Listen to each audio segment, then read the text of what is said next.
မင်္ဂလာပါသမီးလေးရေဒီတခါတော့သမီးလေးကိုတက္ကသိုလ်ရုံးကဖေဖေရေးဆက်ခဲ့တဲ့ကြပြလေးတစ်ပုဒ်တော့ရွတ်ပြခြင်းနဲ့ခေါင်းစဉ်ကဓာတ်ကျွန်တော်တဲ့ယာမဇတ်တော်တကောင်ကျော်ထိကျွန်တော်ညကဖတ်မိတယ်ဇတ်တော်ထဲမှာမေသီတာအတွက်ယာမနဲ့ရှင်လေးတော်တင်ကရှင်ပြန်ရင်းကရှုံးခဲ့ရသည့်ဓာတ်ဘီလူအချစ်ယူသည်ချစ်ဦးသူအတွက်အကျမ်းဖက်ကငှက်ကွက်မညာမေသီတာကိုယာမလက်မအဓမ္မဖြစ်မရအောင်ခိုးခဲ့သည်ချစ်စိတ်တံပြင်းအကြောင်းရင်းကြောင့်အတင်းအဓမ္မပြုခဲ့ရ၍ယာမဇလံသူ့အခန်းတွင်စัจ jam မင်းသားဖြစ်တော့သည်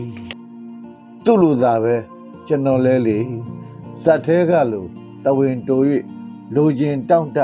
ခင်ကိုရရန်ဆန္ဒမယူမကြည်ပြူပဲခိုးယူထွက်ပြေးမိတော့သည်အလိုမတူကြမ်းဖက်ယူ၍ကြည်ပြူနိုင်ရေးဝေးပါသေးဟုငိုကြွေးညှင်းဆန်ခင်မုန်းတံကိုခံရတော့မှသိလာရသည်ဓာတ်အသစ်ဖြစ်ပြီကိုချစ်စိတ်ထံပြင်းအကြောင်းရင်းကြောင့်အတင်းအဓမ္မပြုခဲ့ရသည့်